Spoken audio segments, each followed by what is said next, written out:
Чувашское линейное отделение МВД России на транспорте разыскивает пассажира поезда Барнаул-Москва, который 16 мая исчез в пути следования на участке между станциями Канаш и Муром Владимирской области. Сообщение в дежурную часть транспортной полиции поступило от начальника поезда.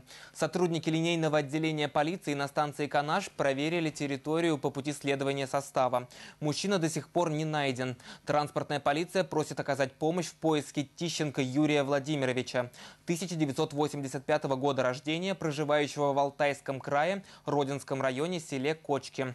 Приметы славянской внешности: рост около 185 сантиметров, худощавого телосложения, темные волосы. Был одет в куртку темно-серого цвета в клетку, белую футболку, светлые джинсы. Транспортная полиция просит граждан, имеющих какую-либо информацию, обращаться по адресу: город Канаш, улица Канашская, дом 5А, или по телефонам, номера которых вы видите на экране.